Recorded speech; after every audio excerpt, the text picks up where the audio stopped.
யுத்த காலத்தில் இலங்கையில் இருந்து தப்பி சென்றவர்கள் தொடர்பில் அரசாங்கத்தின் அதிரடி முடிவு. ஐக்கிய மக்கள் சக்தியின் மேயர் வேட்பாளருக்கு மொட்டு ஆதரவு வழங்காது சாகர தெரிவிப்பு. பிரதமர் பதவி நலிந்தவுக்கா பிமலுக்கா அனுர தரப்பிலிருந்து வெளிவந்த செய்தி. யாழ் மாவட்டத்தில் தமிழரசு கட்சிக்கு காத்திருக்கும் பேரதிர்ச்சி. கோப் குழு விசாரணையில் வெளிச்சத்துக்கு வந்த பாரிய மோசடி. ஆணையரவு ஒப்பின் பெயரை மாற்ற ஒப்புக்கொண்ட அரசாங்கம். வவுனியாவில் இளம் மனைவிக்கு நேர்ந்த கொடூரம், போலீசில் தலையுடன் சரணடைந்த கணவன். யாழ் மாணவி கிருஷாந்தி படுகொலை வழக்கில் நீதிமன்றத்தின் அதிரடி தீர்ப்பு. யுத்த காலத்தில் இலங்கையிலிருந்து தப்பி சென்று இந்தியாவில் அகதிகளாக தங்கியிருப்பவர்கள் மீண்டும் இலங்கைக்கு வருவதற்குள்ள தடைகளை நீக்க அரசாங்கம் முடிவு செய்துள்ளதாக பொது பாதுகாப்பு அமைச்சர் ஆனந்த் விஜயபால தெரிவித்துள்ளார். அவர் மேலும் தெரிவிக்கையில், இந்த நடவடிக்கையை எடுப்பதற்காக குடிவரவு மற்றும் குடியகழ்வு சட்டங்களை திருத்துவதற்கு தற்போது நடவடிக்கைகள் எடுக்கப்பட்டு வருகின்றன. யுத்த காலத்தில் வடக்கில் வாழ்ந்த மக்களில் ஒரு தொகுதியினர் பாதுகாப்பு தேடி இந்தியாவின் தமிழ்நாட்டிற்கு தப்பி சென்றனர். அவர்கள் தற்போது இந்தியாவில் உள்ள அகதிகள் முகாம்களில் வாழ்கின்றனர். அவர்கள் மீண்டும் இலங்கைக்கு வருவதற்கு குடிவரவு மற்றும் குடியகழ்வு சட்டங்கள் தடையாக இருப்பதால் அந்த சட்டங்களை திருத்துவதற்கு கவனம் செலுத்தப்பட்டுள்ளது என குறிப்பிட்டுள்ளார். இதற்காக விரைவில் அமைச்சரவை பத்திரம் ஒன்றை சமர்ப்பித்து அனுமதி பெறப்பட உள்ளதாகவும் தகவல்கள் தெரிவிக்கின்றமை குறிப்பிடத்தக்கது.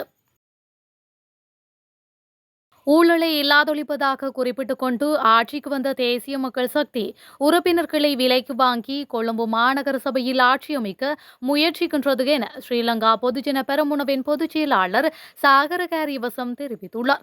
அதுடன் ஐக்கிய மக்கள் சக்தி மற்றும் ஐக்கிய தேசிய கட்சி ஆகிய கட்சிகள் முன்மொழியும் மேயர் வேட்பாளருக்கு நாங்கள் ஆதரவு வழங்கப் போவதில்லை என்றும் அவர் குறிப்பிட்டுள்ளார். ஸ்ரீலங்கா பொதுஜன பெரமுனவின் காரியாலயத்தில் நடைபெற்ற ஊடகவியலாளர் சந்திப்பின் போதே அவர் இந்த விடயத்தினை கூறியுள்ளார். அவர் மேலும் தெரிவிக்கையில், வாழ்க்கை சுமை சடுதியாக உயர்வடைந்துள்ளது. தேசிய மக்கள் சக்தி தேர்தல் பிரசார மேடைகளில் வாழ்க்கை செலவுகள் பற்றி தீவிரமாக பேசியிருந்தது.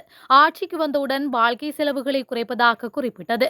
ஆனால் இதுவரையில் வாழ்க்கை செலவுகள் குறைக்கப்படவில்லை. மக்களின் அடிப்படை பிரச்சினைக்கு தீர்வு காணும் எந்தவித திட்டங்களையும் அரசு முன்வைக்கவில்லை.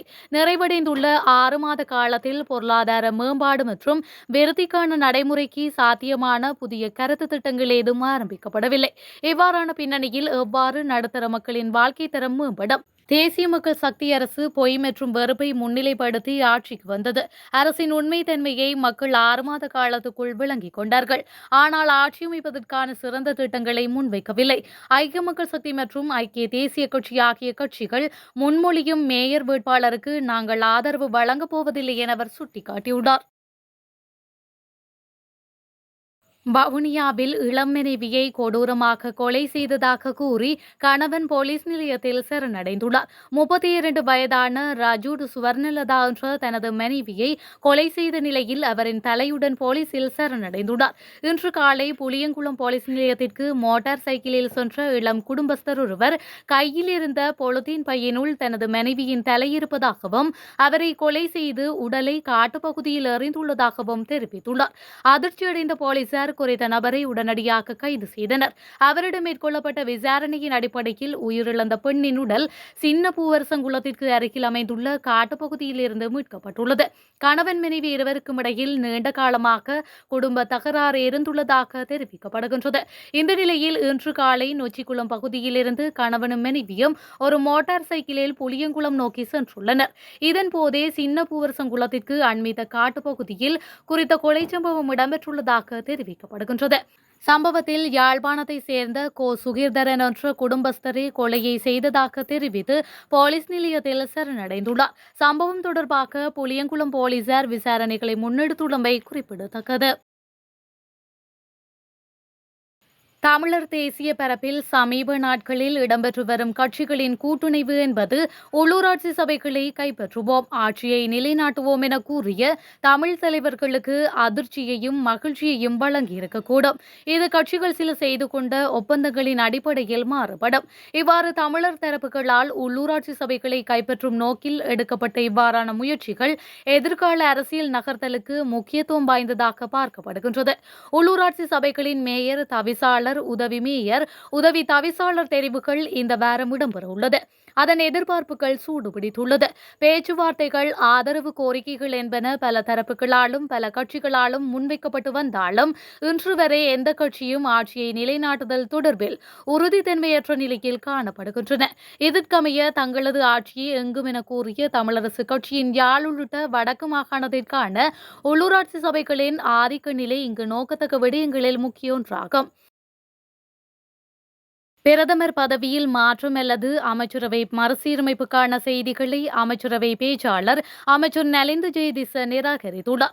அமைச்சரவை முடிவுகளை அறிவிக்கும் ஊடகவியலாளர் சந்திப்பின் போது அவர் இவ்வாறு குறிப்பிட்டுள்ளார். தொடர்ந்தும் கருத்து தெரிவித்த அவர், எண்ணெய் அல்லது அமைச்சர் பிமல் ரத்நாயக்கவை பிரதமராக நியமிக்க உள்ளதாக தெரிவிக்கப்பட்டுள்ள செய்திகள் உண்மைக்கு புறம்பானவை. இவை முற்றிலும் பொய்யானவை. பிரதமரை மாற்றவோ அல்லது அமைச்சரவை மாற்றவோ எந்தவிதமான கலந்துரையாடல்களும் அல்லது யோசனைகளும் அரசாங்கத்தில் இடம்பெறவில்லை. மேலும் இத்தகைய வதந்திகளை எதிர்க்கட்சிகள் பரப்பியிருக்கலாம் என்று அவர் மேலும் தெரிவித்துள்ளார்.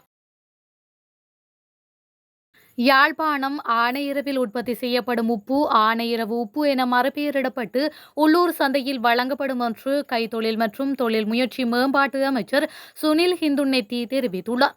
நாடாளுமன்றத்தில் இன்று கருத்து தெரிவிக்கும் போதே அவர் இதனை கூறியுள்ளார். மேலும் நாடாளுமன்ற உறுப்பினர்களின் ஒப்புதலுடன் இந்த முடிவு எடுக்கப்பட்டுள்ளது என்றும் அவர் கூறியுள்ளார். கடந்த நாடாளுமன்ற அமர்வின் போது நாடாளுமன்ற உறுப்பினர் அர்ச்சுனா ராமநாதன் கேட்ட கேள்விக்கு பதிலளிக்கும் போதே அமைச்சர் இந்த பதிலை வழங்கியுள்ளார். முன்னதாக ஆணையரவில் உற்பத்தி செய்யப்படும் உப்பு ரஜலுணு என்று அழைக்கப்பட்டது. இந்த நாட்டில் தமிழ் மக்களிடையே பிரிவினையை ஏற்படுத்தும் நோக்கத்துடன் இந்த பெயர் பயன்படுத்தப்பட்டதாக சமீபத்தில் அர்ச்சுனா நாடாளுமன்றத்தில் கேள்வி எழுப்பியிருந்தார். சில பிரச்சினைகள் காரணமாக நாட்டின் தமிழ் மக்களிடையே பிரிவினைவாதத்தை உருவாக்க தற்போதைய அரசாங்கம் செயல்பட்டு வருவதாகவும் அவர் சுட்டிக்காட்டியிருந்தமை குறிப்பிடத்தக்கது.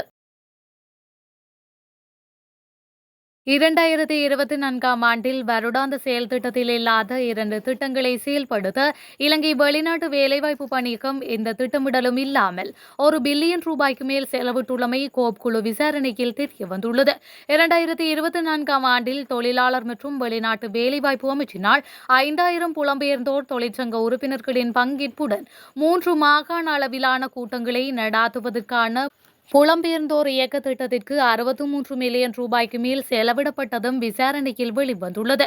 வெளிநாட்டு வேலைவாய்ப்பு அமைச்சகத்துடன் இணைக்கப்பட்ட அனைத்து நிறுவனங்களாலும் வழங்கப்படும் சேவைகளை பயனாளிகள் வசிக்கும் இடத்தில் பெறக்கூடிய வகையில் நாடு முழுவதும் நடாத்தப்பட்ட குளோபல் 4 திட்டத்திற்கு $1.259 மில்லியன் மேல் செலவிடப்பட்டதும் கோப் குழுவில் தெரியவந்துள்ளமை குறிப்பிடத்தக்கது. இலங்கையில் அத்தியாவசிய மருந்துகளுக்கு கடும் தட்டுப்பாடு நிலவுகின்றது. இதற்கிடையில் கோவிட் புதிய திரிவும் பரவி வருகின்றது. இந்த நிலைமையை சமாளிப்பதற்கு அரசிடம் எந்த முன்னாயத்த திட்டங்களும் இல்லை என எதிர்க்கட்சித் தலைவர் சஜித் பிரேமதாச விசனம் வெளியிட்டுள்ளார். விசேட அறிவிப்பொன்றை வெளியிட்டு எதிர்க்கட்சித் தலைவர் இவ்வாறு விசனம் தெரிவித்துள்ளார். அதில் அவர் மேலும் தெரிவிக்கையில், தற்போது நாட்டில் பல்வேறு மருந்துகளுக்கு கடுமையான தட்டுப்பாடு நிலவி வருகின்றது.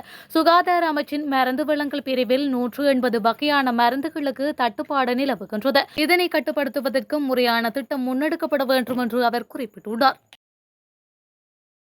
பாலியல் வன்கொடுமைக்கு உட்படுத்தப்பட்டு படுகொலை செய்யப்பட்ட மாணவி கிருஷாந்தி குமாரசுவாமி வழக்கில் தண்டனை வழங்கப்பட்ட ஐவர் தாக்கல் செய்த அடிப்படை உரிமை மீறல் மனுவை உயர்நீதிமன்றம் நிராகரித்துள்ளது. குறித்த மனுவை உயர்நீதிமன்றத்தின் 3 நீதிபதிகள் அடங்கிய குழு இன்று ஏகமனதாக நிராகரித்துள்ளதுடன் மேன்முறையீடு செய்வதற்கும் அனுமதி மறுக்கப்பட்டுள்ளது. முதல் குற்றவாளியான சோமரட்ன ராஜபக்ஷ உட்பட தண்டனை வழங்கப்பட்டுள்ள ஐவர் தாங்கள் பல வருடங்களாக மரண தண்டனை கைதிகளாக உள்ளனர் என தெரிவித்து அடிப்படை உரிமை மீறல் மனுவை தாக்கல் செய்திருந்தனர். தங்களுக்கு மரண தண்டனை நிறைவேற்றப்படாவிட்டால் பொது மன்னிப்பை வழங்க வேண்டும் அல்லது தங்களுக்கு விதிக்கப்பட்ட தண்டனையை ஆயுள் தண்டனையாக மாற்ற வேண்டும் என அவர்கள் தங்கள் மனுவில் தெரிவித்திருந்தனர். அதன்படி இந்த மனு காலக்கெடுவிற்கு உட்பட்டது என்றும் மனுதாரர்கள் நல்லெண்ணத்தை உருவாக்கும் விதத்தில் செயற்படவில்லை எனவும் அவர் தெரிவித்துள்ளார். இந்த ஆட்சேபனையை ஏற்றுக்கொண்ட நீதிபதிகள் குழுவினர் குறித்த மனுவை நிராகரிக்க தீர்மானித்தமையும் குறிப்பிடத்தக்கது.